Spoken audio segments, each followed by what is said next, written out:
চলুন আপনাদের সাথে আরো একটা return parcel unpack video share করি। এই আপুটা টেকনাফ থেকে অর্ডার করেছিল আর ওনার নাম ছিল রেহেনা। যাই হোক, উনি যখন অর্ডার করেছিল, ওনাকে যখন অর্ডারটা কনফার্ম করা হয়েছে তখন ওনাকে খুব ভালোভাবে আমরা বুঝিয়ে বলেছি যে আপু, যেহেতু কোনো প্রকার অ্যাডভান্স নেই নাই, সো সময় মতো পার্সেলটা কাইন্ডলি রিসিভ করে নেবেন। ইভেন উনি যার নাম্বারটা দিয়েছিল ওটা হচ্ছে ওনার হাজব্যান্ডের নাম্বার, ওনাকেও আমরা কল করি, সেম কথা বলি, দুজনেই সেম অ্যান্সার যে হ্যাঁ সমস্যা নাই, আপনার পার্সেলটা পাঠান, আমরা রিসিভ করে নিব ইনশাল্লাহ।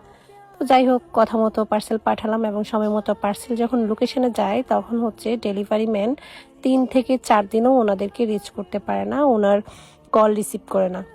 ইভেন আমরা যখন কল করি আমাদের কলও রিসিভ করে না। যখন একবার কল রিসিভ করেছিল যাও, তারপর আমাদের নাম্বারটা ব্লক লিস্টে ফেলে দেয়।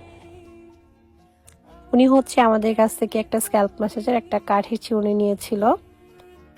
তো ওনাকে আমরা আবার একটা গিফটও করেছিলাম, এই স্ক্রাঞ্চিটা। আমি কত বোকা তাই না, এইসব পাবলিকরে আমি আবার গিফটও করি।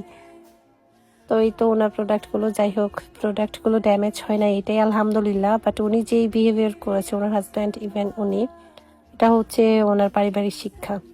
এই যে আপনারা তো পার্সেল রিটার্ন করেই জাস্ট খালাস, এখানে যে বাবল টেপ, স্কচ টেপ বা এই যে সাদা টেপ, সবগুলো টাকা না আমার খুব কষ্টের টাকায় কেনা। এই যে কার্টুনটা দেখতে পাচ্ছেন, এটা কিন্তু আমার 15 থেকে 20 টাকা খরচ হয়েছে। আমার খুব কষ্টের টাকা, আমার খুব কষ্টের টাকা। তো আমি আর কিছু বলতে চাচ্ছি না।